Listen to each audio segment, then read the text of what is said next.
Youth travel sports today is estimated to be a $17 billion business. It keeps on growing, and the explosion is catching the attention of a number of states and towns hoping to benefit. Joining us now is Pathik. He is the founder and CEO of Sports Facilities Advisory, a company that advises cities and towns as they build fields, tracks, and other venues for youth sports. Dev, welcome.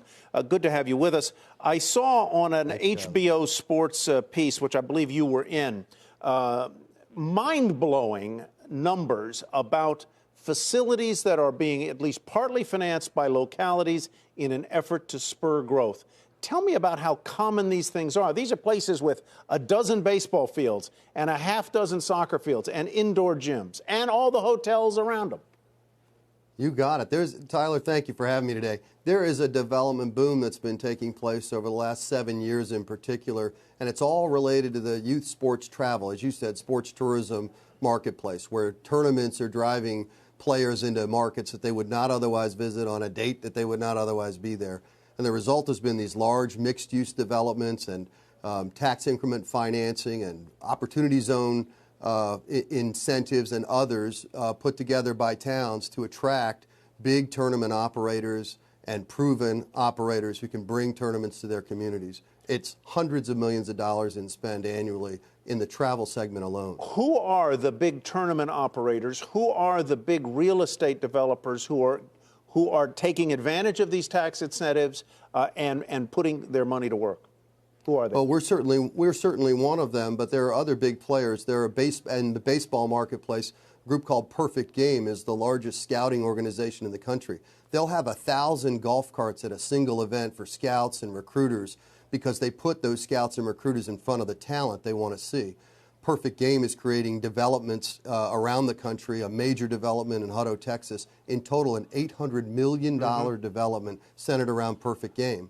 And from the development perspective, it's everybody you'd expect. There's Turner Construction and major players that have traditionally stayed in other sports.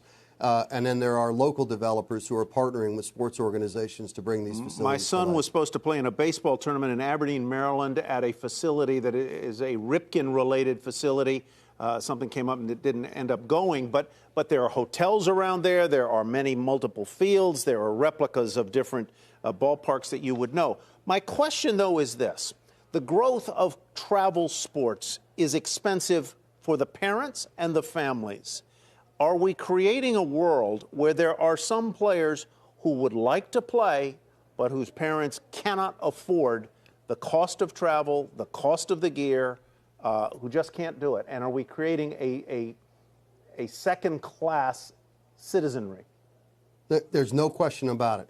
The only good that's come out of it, and what happened is we defunded school sports, first physical education through No Child Left Behind. I think it was an unintended consequence of the act, but what it did is reduce childhood activity, hours of childhood activity levels, but more importantly, fundamental skill building in physical education, catch, hit, jump, run, strike. Those skills disappear. When those skills disappear, kids get older, they can't play, they can't even try out. They sit last pick, right? But the private sector stepped in, and it's what's really been driving the great things that are happening in youth sports. Behind that, there's still a segment of the marketplace that needs access to facilities.